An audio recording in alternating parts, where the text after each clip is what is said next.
What happens then if a man is in his feminine energy and he's complaining, complaining, complaining, and then he goes to his friend who's maybe in his masculine energy? He's like, okay, what is it that you want to do about it? Could there be a clash of energies between the two, despite their gender or what they identify with? Yeah, I mean, we all have masculine and feminine energy. And I kind of get a little bit annoyed with like all these new dating coaches who are like, you must be in your sacred feminine to attract a good man. It's like, well, the feminine, it's like there's the yin and the yang, there's feminine, there's masculine. Like, I don't need to be a black cat. I don't need to be chased. I don't like this is not healthy relationship stuff. So I really honestly hate that kind of stuff. Like, do I believe in like, yes, do I want to let my man be masculine? Sure. Do I want to allow myself to be feminine? Absolutely. But I don't, it's not so clear cut. It's very much like if you have this example where this man to man, particularly, that man might trigger the person who's in the male who's in his feminine energy. We'll just use that example, but that's actually should draw him up. It's just like if I was with a girlfriend and I heard her complaining all the time, it's like, well, you do need to step in your masculine a little bit here because the feminine is the receptive, the creative, the intuitive, the being. The masculine is the active, the doing, right? It's like the decision making, the decisiveness, the leadership, and we need both, male and female. No matter, it doesn't matter what our pronouns are. We have to have both energies with us, and both can get stuck in the misaligned energy that they need for that moment. I would love to see really masculine men be able to sit back and just be and relax and feel like they're enough without doing all the time.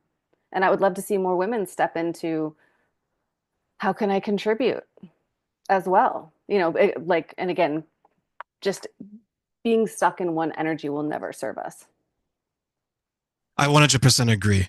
Like, and you've probably seen this online because I know I've seen it, where you have some people like they'll give advice. They're like, you have to be in your masculine energy 100% of the time, right? I remember someone told them that they're trying to find out ways to decrease their estrogen levels. I'm like, really? I'm like, are Oh we no.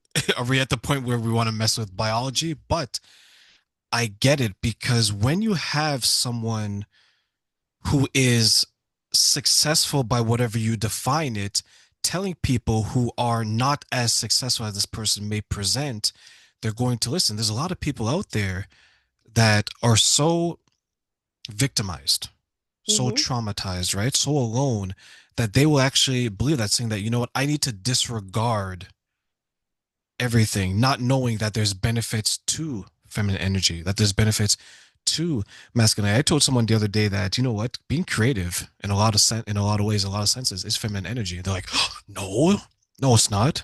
We I'm literally like, create life. you literally exactly. That's exactly the example I gave. I was like, women create Yeah. life. You can give a woman anything and she'll multiply it. Absolutely, absolutely. So I always find it interesting to see that people struggle with that. But why do you think people struggle with understanding that there needs to be more of a balance between the two energies, especially when they want to deal with people and hopefully relationships? Yeah, such a good question. And I think this is like such an important topic that is coming up because what it meant to be masculine, feminine, man, woman forever is now changing. And I don't think people have new identities or roles. And there's a whole generation of people who are kind of throwing it all out.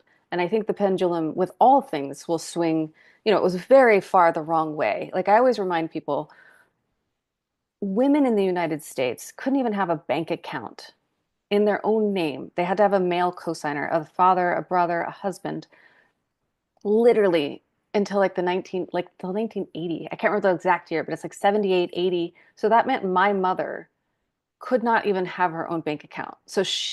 Women were property. We were had to sell cows to take us.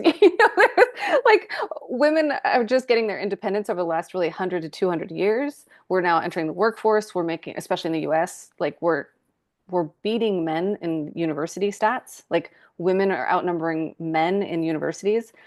And I feel like as women are, and the feminine energy is stepping up out of the shadow of where we've been in the past, and we've come toward equality, it feels like we somehow have mistaken that men needed to take a step back or the masculine was toxic or something negative about it. And yes, there is negative. behavior. Because I think the positive of the masculine does provide and protect, it holds. And we mistake what that power is. This, when we're repressing, that is not masculine. Masculine is holding the energy of their families, their people, their communities, their leadership. And so I feel like it's the issue is that we've not redefined in a healthy way what masculine and feminine looks like anymore. Everything's getting demonized and neutralized.